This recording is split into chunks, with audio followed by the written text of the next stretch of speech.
Welcome to Across Africa, France 24's weekly roundup from around the continent, coming up in this edition. It was one of the bloodiest and least documented episodes of France's history in Africa. A witness is finally speaking out on France 24 about colonial-era repression in Cameroon.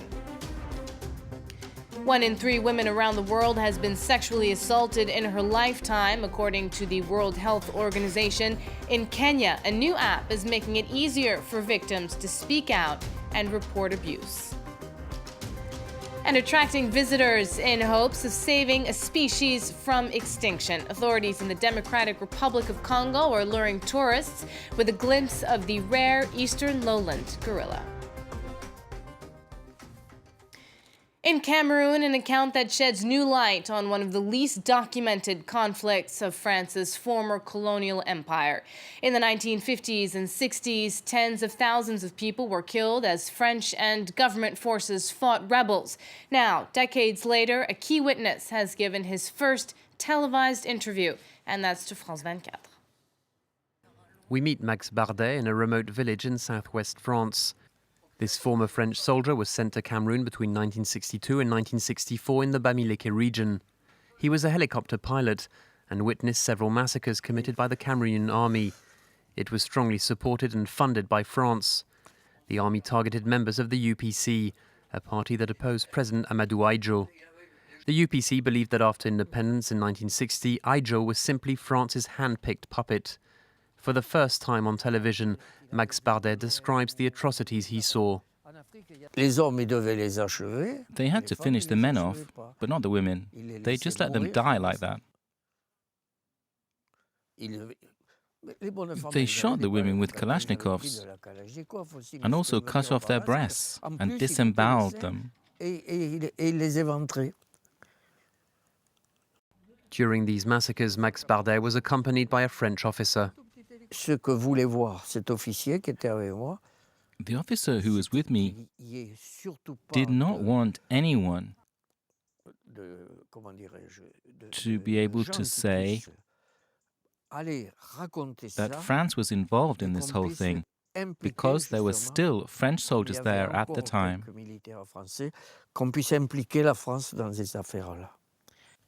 A new book on this topic called The War in Cameroon has just come out. The French were very discreet. They planned the operations but didn't have a heavy presence on the ground.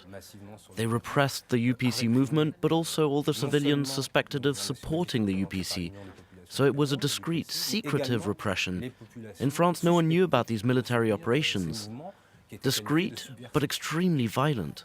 In Cameroon, some still remember the massacres of the 1950s and 60s. Tade Yemelong used to be the bodyguard of one of the UPC's leaders. It was a devastating war. They bombed places and didn't care if women or children lived there. Tade Yemelong fought for many years in the Bamileke region against the French and Cameroonian armies. He was badly wounded. I fell in a hole after we were ambushed. Then I went to hospital. Now some Cameroonian NGOs want to ask for reparations from France for its role in this war. A discreet one, but one in which tens of thousands of people were killed, according to French and Cameroonian historians. It's a shocking statistic that unfortunately comes as no surprise to many women. 1 in 3 women around the world is sexually assaulted in her lifetime. In Kenya, a new app is encouraging victims of child rape and their families to speak out and report sexual abuse despite the social stigma. Duncan Woodside reports. Child sex abuse has long been a taboo subject in Kenya, but some schools are now tackling the issue. Kids are being taught to fight back against abusers. So if you use your teeth, you bite someone who is attacking you. Therefore, we look for a person with a bite mark in that neighborhood, if it was a neighbor. Many rank and file police officers here don't take sexual violence seriously, while some ask for bribes to carry out basic work, making it difficult to prosecute offenders. but a new app could help ensure sex crimes against children are taken more seriously. Called 160 Girls, in honour of victims who won a landmark sexual abuse claim here 3 years ago, the app explains rights and sets out avenues for justice. So it will be easier for you even to report it here on the app, and then you can, know where to go after you've gone to the police and they've done nothing about the cases. Yeah, so it will help us a lot. The app is the brainchild of the Equality Effect, a charity led by this Canadian lawyer. It has the backing of senior police officers here in Kenya, and the aim is to roll out the project countrywide. We're in 4 districts right now piloting, and depending on funding, that is a long-term goal to get it to all 10 million girls in Kenya. A third of girls in Kenya suffer sexual assault, according to UN and government data. The average child victim is 10 years old, and the majority of cases aren't prosecuted. Our next story takes place in Madagascar at the foot of a UNESCO World Heritage Site. In this remote region on the southern part of the island, farmers burn the forest to make way for arable land. But these farmers who live off the land are destroying their ecosystem at the same time, making their efforts futile in the long run. Vast forests in Madagascar disappear each day, lost under billowing clouds of white smoke. Farmers are burning the wood to make way for arable land.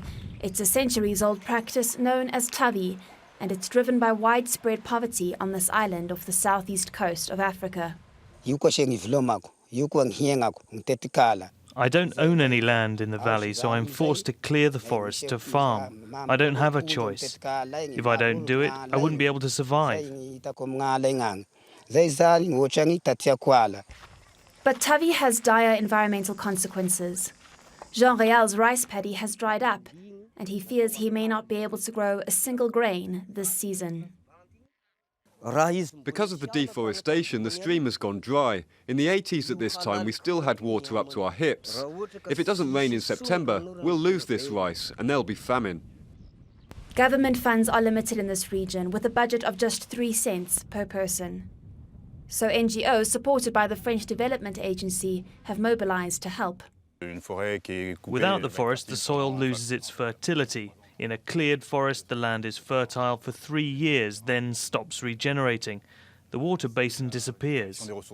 Fixing the damage caused by deforestation will take time. And in a country where 9 out of 10 people live in poverty, residents must wait before they'll begin to see a difference. Boxing their way to empowerment. Ever since Zambia's Esther Phiri broke boundaries by becoming the country's first ever female boxing champion, more and more young Zambian women are entering the ring.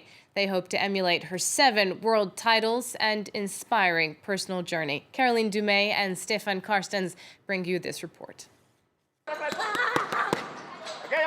In Zambia, women's boxing has become increasingly popular.